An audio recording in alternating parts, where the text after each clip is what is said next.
Have you ever wondered how your sales performance compares against your competitors and peers? The B2B Sales Benchmark Report provides the definitive guide to what success looks like in 2021. See how you compare in terms of win rate, sales cycle, average deal value, relationships, and engagement.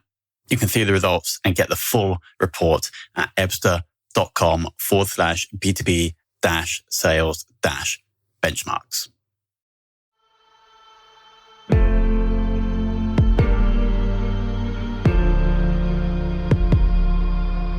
This is Sales Ops Demystified, the #1 most downloaded podcast in sales operations. We invite the brightest minds in sales operations onto the show to deconstruct the why, what, and how behind rep productivity, forecasting, metrics, and all things revenue. This podcast is brought to you by Ebster, the leading customer engagement platform for Salesforce.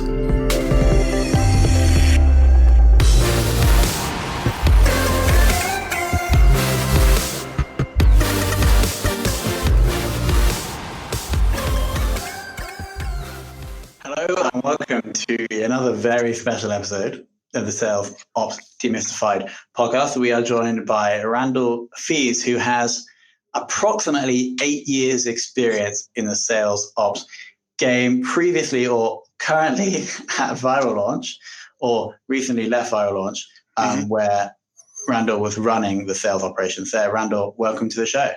Thank you. Good to be here. So let's kick off, as ever, with understanding how you first got into the field. Yeah, so like most, I didn't really grow up wanting to be in sales ops, right? I've kind of bounced around. Yeah, when I grow up. No, so I kind of bounced around, but I keep coming back to sales ops. Started in sales ops after I finished an MBA at Purdue. And I'm pretty sure I got the interview because I had a focus in operations, right? But that's like tack time, logistics, how much inventory do you need to order type of operations. But that got me in the door, I guess. And so I started there. I really just like the kind of the jack of all trades type of work that sales ops has to have. And then, and I think that Angie's List had a nice growth trajectory at the time. So started there as a team of 5 on a 600-person company. Over the next few years, bounced around different roles, looking at different sales groups. Eventually was promoted to manager and then director of sales ops. I think at that time it was like 2,200 people. So over that time, they picked up a few different, I call them big, hairy, analytical type questions. And so we decided to start a new team. It was called the Applied Business Intelligence team. That was basically a few different pieces of the sales ops to try to go attack these larger things like who to call, how much to price, and then launch new products, etc. Anyway, Home Advisor acquired them 2017, 2018. And basically then a lot of our work went to transitioning into the new way of thinking. And then since then, I've basically been starting helped different organizations start new sales teams. So helped Indigo Ag start and scale a B2B sales team. If you haven't heard of Indigo Ag, they're doing some crazy things in the ag industry. And then most recently, the Viral Launch, basically they help Amazon sellers get started and be smarter. And so helps them create a new product and start a B2B sales team there as well. Got it. So would you say your sweet spot is like 1 or 2 salespeople scaling up to 50 to 100? I mean, for the past year, I guess it has been. Angie's List at its peak had like 1,200 sales reps. So it was, it's a completely different way of thinking. Got it. Yeah. So having 5 versus 1,200, I can understand it's quite different. If we zoom in on the previous, your most recent experience, though, at the end, the time when you left, how many salespeople were there, and how big was the operations team supporting them? Sure. So let me think.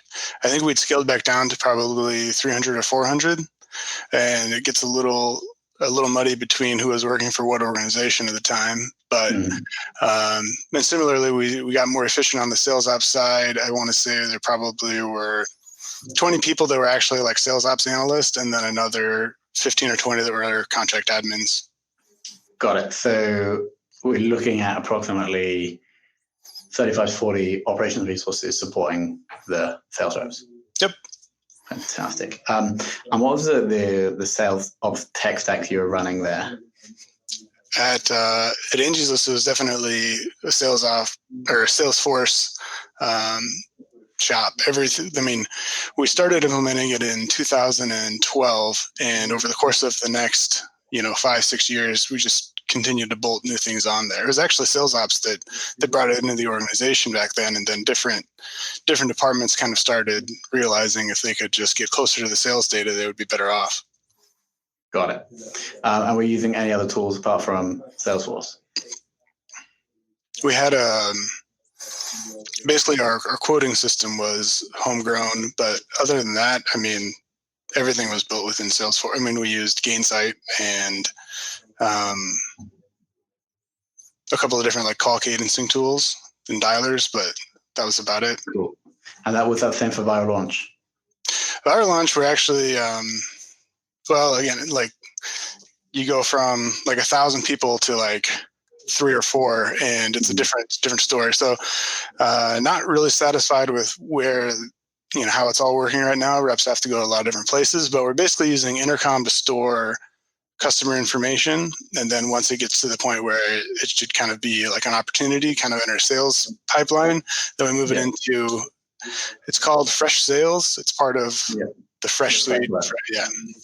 Cool. Okay. Yeah. No. So you have, and what Intercom does do, it covers like the whole, so from like when they're on the site, just chatting to engaging in a product, and then also support, right? So you have all your customer data there, and then when the sales rep sees an opportunity, they'll ping that contact into Fresh Sales and start working it from there. Exactly. Yep. If we go back to Angie's List, I think this is probably the most pertinent example with data quality. How are you managing, like you said, thousands of reps, right? Yeah. So it's always an interesting game, right? Because I once heard somebody to say that sales ops is basically like they handle the like fuzzy data that nobody else wants to. And I always I think that is very true because, finance and accounting people, they get really frustrated when, these numbers have all these caveats, right? But I'll say, I've always thought it's basically the responsibility of whoever is putting up the numbers to understand the numbers that they're putting up. If you're going to present this number, you better understand all of the assumptions and the caveats within it. And I say that just as kind of a, public service announcement, because, sales leaders aren't going to want to learn definitions, and a lot of sales reps only, kind of do what they have to. So I've always thought about it, sales ops has to guide data quality. And I think that the best way to do that is to tie that measurement to something that's easy. So instead of asking a rep to change the opportunity stage to contract sent, have DocuSign move the stage when the contract is actually sent. And I think the more you can set these triggers and kind of lock your data to these simple definitions, you can actually, work on improving the numbers instead of defining them. And then, some data is going to be completely reliant on the reps. And so, you have to rely on the sales team and the sales leadership. But, if sales ops doesn't have the relationship with sales, or a sales leader doesn't really understand the value of good data, then, that's where you have to start. You need that. Cool. So 2 things you have to establish is first a trustful relationship between the ops team and the sales team, and then also you need the sales leadership to prioritize. Absolutely. Yeah. Cool. And we just about touched on it there, but getting buy-in from the sales team to say, do this new manual process that gives you better data, but may take more of their time. How do you go about doing that? Yeah. So I think I always try to avoid this answer as much as possible, but I have to say, it depends, right? And I think that it depends on, the sales culture that you're in, the type of change that you're trying to implement, and if you have any incentives at your disposal or not. So, for instance, at Viral Launch, small team, everyone acknowledges the need for changing processes. So you can just kind of have an offhand conversation with somebody, and you agree that this is the better way, and it's done. At sales team scale, that is not, that's not a viable solution. Excuse me. So you really, excuse me. So you really have to get to a point where you can have kind of like different opportunities, ways of implementing and getting that buy-in. So, you get that relationship with the sales team. You have an honest conversation about the change that you're trying to put in, why, what it's going to mean to them, and you have to get their honest feedback as to whether they're actually going to give it a try or not. Because I think that a lot of times you'll just kind of throw something out there and they'll just kind of be like, yeah, just like the last 3 changes, this one's not going to stick. And, you don't really move the ball forward. And to that end, I think it's, whenever possible, I try to look for kind of a give-take exchange, right? Like, reps understand this, but if you want them to log something new, see if you can take something off their plate in exchange. And, you can keep asking them for it, and some reps will continue to do these little things, but at scale, there's kind of a finite capacity for, this minutia in their minds. Got it. You must have onboarded a lot of reps during Growth Angels List. Do you have any best practices or tips to share on how to reduce ramp time when onboarding? Mm-hmm. I've always worked with pretty great sales training teams, and I think that they're pretty indispensable, right? But I will say there's also no substitute for shadowing current high performers. I think that if you talk to the best salespeople in any industry, they kind of have this perspective on the client base that's really tough to bottle up and get into a PowerPoint. And so, I think it can be expensive, and sometimes those top performers don't want to do it. But I think that's how you scale more predictably, because otherwise they'll always go try their own things and have to relearn everything that everybody else has already learned. That said, I think that you have to understand your expected ramp up time and set those expectations early and often. I totally agree. When, especially even in Napster, the top performers have this kind of, when they speak about the product, almost like this vibe that you're right. You have to bottle that up and put it in some slides. It's something that you have to experience. So I totally agree. Making reps more productive. You did mention something about pinging out contracts and that automatically updating the stages and so forth. Yeah, I think you have to look for those little automations to help. But I think whenever productivity or general sales increases, I try to reposition it as so are you fundamentally looking for efficiency or effectiveness? And I think that sometimes that forces we'll say the C-level to actually make a decision on that, because I think if you don't, you end up usually with test within a test. So for example, you throw a stat up for a sales leader, says, every 100 dials you have a conversation, and they're like, well, that's crazy. If we can just improve that number, then we'll hit our sales, we'll hit our quota easy. And this is true. They're always quick with those little math things, but really what they're asking for is, remove the leads that aren't effective or and then, but don't lose any of the bookings that you would have got from them. So you're both getting more efficient and effective when you do it, and so from an analysis perspective, you're basically trying to find all of the needles in a haystack from this low probability group. So if you can split that up into 2 tests, right? So one, you remove the low probability leads, and you focus more effort on the high value leads, but that you're foregoing something over here, or you simply just dial more and you reach more of an audience, and that's more just the sheer effectiveness. And so then you avoid the test and the test. Anyway, it's kind of a rant, I think, but it's one of my because you can get trapped by just looking for sheer growth. Anyway, as in terms of productivity, there's a few different angles you can take, right? The simplest way is just to look at your sales process end to end, sit down with the sales reps, sales managers, sales leadership, and and just say, all right, where do we think the lowest hanging fruit is here? Is it training? Is it productivity? Is it sales collateral, contract terms, bundling? Is it the transition processes? There's all of these pieces. On the other hand, I think that one of the easiest pieces and one of the more impactful is to kind of take your LTV findings from whatever method you're using and make sure and push those back into the sales rep team or the sales team. I think that it's one of the easiest way to really grow revenue if you can say, this segment or this lead source or this type of decision maker has a higher lifetime value, and you can show that, and you give the reps a little bump in commission for closing that type of deal. All of a sudden, the LTV for all of your your customer base starts to increase, and all of a sudden you've got extra revenue that just comes out of nowhere, seemingly.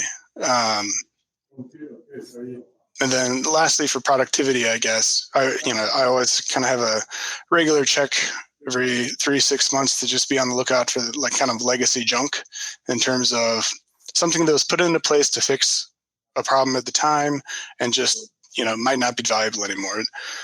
You have to be very careful because, you have to understand all of the reasons why it was put in at that time, but also, make sure it's no longer valuable and see what else it's now curing, because there's going to be some unintended consequences.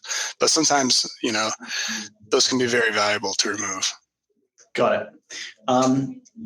If we go back to Andrew's list again, how are you forecasting sales? Were you guys responsible for rolling everything up and then you hand it over to the managers, or how did it work? Yeah. So, over the course of the years, we had quite a few different forecasting methodologies, right? And it's very different between originations and CSMs and different sales cycle lengths. But so for short term, the one that withstood the bomb test, right? No matter what this method always held out, was it's called glide path or glide cone forecasting. So basically, you just look at so over the past 3 months, we typically close, this much over the course. So if we're currently here on the 20th day of the month, that means, we're trending towards 5% below goal or 5% above goal. And what's really nice about that is it's bomb-proof, because no matter what changes you're testing or putting in, you're only, you're managing or you're forecasting based on what's actually closed. So there can be a bunch of weird things early in the process that doesn't really impact the closed amount. If we're talking about forecasting more like AOP or longer term plans, then you've got to, I always advocate pretty hard for, you'll get a top down plan generally from, like finance or the investors, and then you have to build a bottom up to meet it. And I think that as long as you have both, you kind of have, some level of accountability to make sure that it's realistic and, you get some checks and balances throughout the organization. Got it. Throughout the 8 years, has there been a KPI or metric that you have found incredibly insightful? No. And I say that because I think if you focus too much on any one metric, you lose, you'll hit that one metric, but it won't mean anything. I mean, don't get me wrong. Like, I think that you can go too far in terms of measuring everything. At one point we had a monthly report that was over 200 slides long that took, an entire team, the better part of a month just to complete.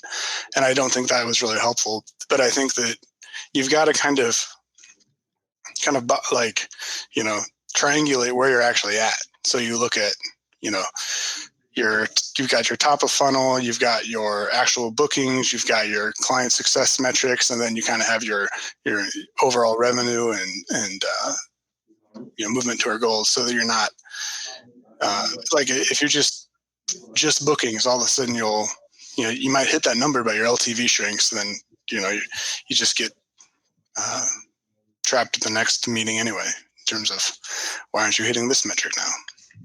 Got it. So you advocate more of a holistic view, taking into multiple, like prioritizing, say, 5 metrics, focusing on them, and then having a backup. Cool. Okay. Yes, absolutely. And then finally, who in the world of sales operations has inspired you the most? It's interesting to think back on some of this because, sales ops is not something that's taught anywhere. And I think between organizations, there's, pretty amazing difference in how it's structured, what their thought processes are. I learned a lot from my managers and business leads at Angie's List. Basically, Mike Rutz, Matt Dooley, Amanda Jack. But I will say a lot of the best lunches, or the things, places where I learn the most are with leadership or frontline people in kind of tangential departments. So finance, accounting, cloud ops. These are people, you can just figure out what they're frustrated with or what ideas they have. Sometimes they have a great perspective on things that is separate from sales when you're so aligned with them. So that's a really interesting answer. Okay, cool. Let me summarize what I thought was interesting. Sure. I love your description of sales ops being responsible for the fuzzy data that no one else wants to, which I thought was super interesting. Something that really resonated with me is once you focus on data quality, you can then look at improving the numbers instead of defining the numbers. And I feel like, in marketing anyway, we spend a lot of time defining, configuring reports in Salesforce to actually be accurate. And only now can we actually start improving them. Yes. Shadowing current high performance, it's such a simple thing, but we never had that answer before for that question. And then doing the LTV thing, feeding that back in, and then even tweaking commission. I think that's, again, we've never had that before, and I think that's really insightful. Then your final answer about actually learning most from not people in sales ops, but other people in the business that you could either help or that could have really insightful ideas for you. So, Randall, thank you so much for coming on and sharing your wisdom. Yeah, no problem.